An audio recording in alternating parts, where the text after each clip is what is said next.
Nước má chị. Phải gì uống á. Ai nó má chị cho nên nó tới nó kia. Trời đó, đừng lôi tao vừa đó. Đừng lôi.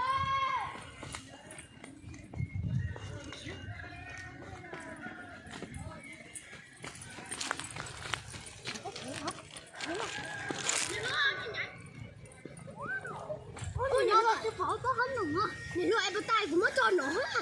Rồi trả cho nè. Con mẹ phở cho con nó nè. Bữa tao cũng gì nè. Bữa tao cũng cho quay. Có nữa nè.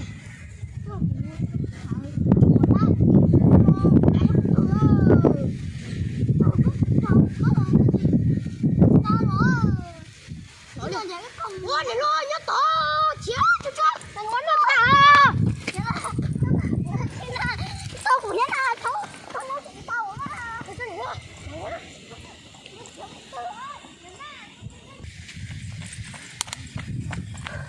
Nó gọi từ thế nè. Nó có sự muốn xài đâu, sự muốn xài là té hết phò. Muốn có một này đó.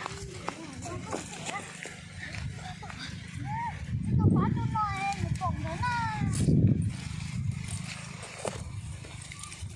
Con này hoa, con còn đó.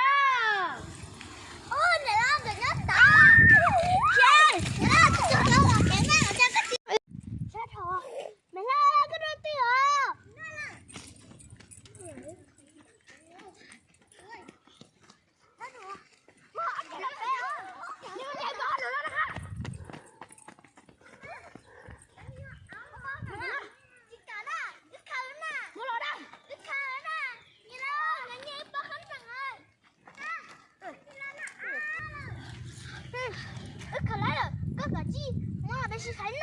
Ủa chị cả, mày nhớ cái vụ này rồi vậy?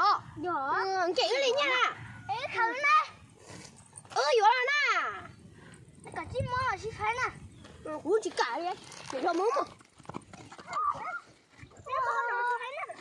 Wow, thôi cùng mót thay rồi.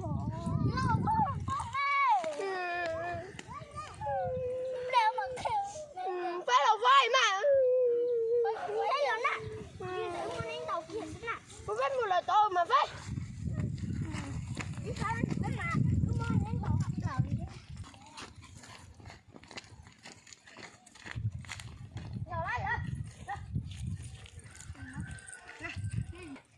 Rồi, rồi.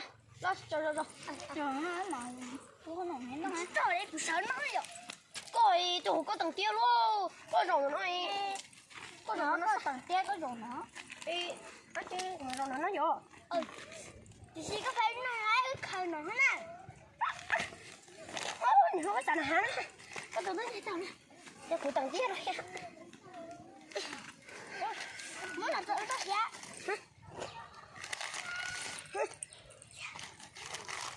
Này hả? Dạ. Dạ. Nè. Mà có cái luôn. Có không? Tôi chỉ dẫn nhau một buổi cái chồng nè. Nếu mà có chồng đó nó hình động cái món đồ nè. Nó ức gì vô? Không có chịu đấy.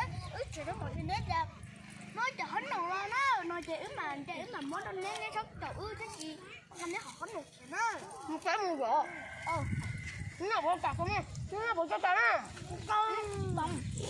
Con một cái. Để mình chút cha. Mình nói thẳng cho nó để chắc theo cái miệng á.